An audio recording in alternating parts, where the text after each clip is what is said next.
Sa mga liblib na bundok ng Santa Cruz, may isang teacher na iiwan ng kanyang pamilya tuwing linggo.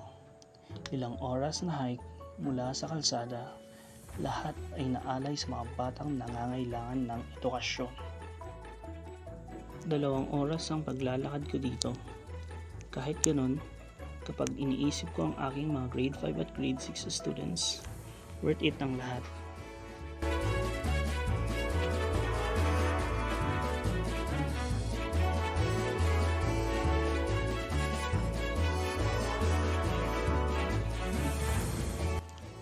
Ito ang aking tahanan 5 days sa isang linggo. Malayo sa pamilya, lamang malapit sa aking mga estudyante. Dito ako natutulog, nagluluto, at naghahanda ng lessons para sa aking grade 5 at grade 6.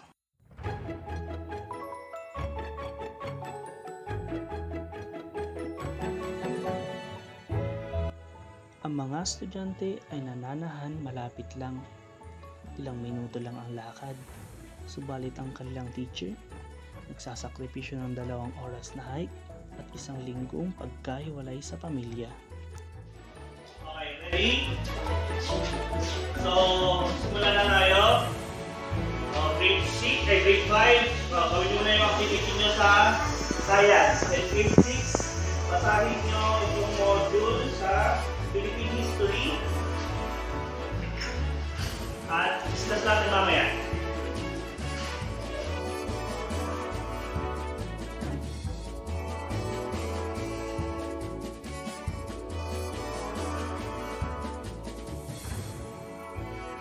Tumutulong po kami sa grade 5.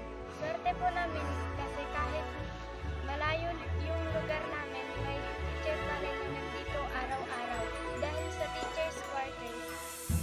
Kaya po sa klase, para po kaming pamilya lahat. Grateful po kami kay teacher na nandito siya palagi para sa amin.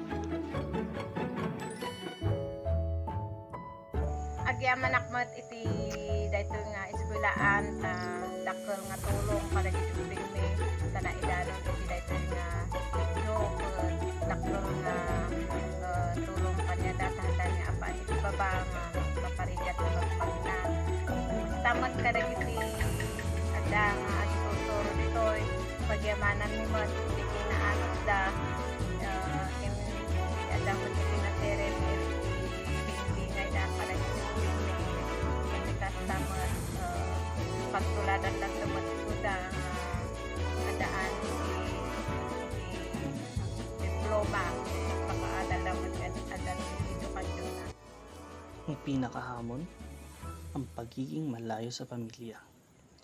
Nakikita ko lang sila kapag weekend. Ngunit nandito ako dahil kailangan ko ng anak. Kapag tag-ulan, minsan hindi ako makauwi ng ilang linggo.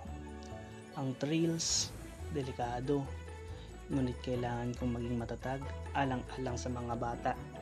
Next year, high school na po ako sa bayan.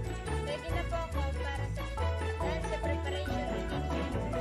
Gusto ko rin maging teacher someday para maging dito. Inspired po ako sa dedication ng teacher. Nag-iiwan siya ng pamilya para sa amin. Papakita namin na sulit ang sakripisyo. Mahirap ba? Oo. Malayo ba sa pamilya? Oo. Ngunit kapag nakikita mo ang mga batang sabik matuto, hindi ka pwedeng sumuko. Ang teacher's quarters, simbolo ng aking pangako. Pangako na kahit gaano kalayo, kahit anong pagsubok, nandito ako alang-alang sa kanila. Sa bundok ng Santa Cruz, nabubuhay ang tunay na kahulugan ng dedikasyon. Isang teacher, 2 grade levels, isang teacher's quarter, walang hanggang pag-asa.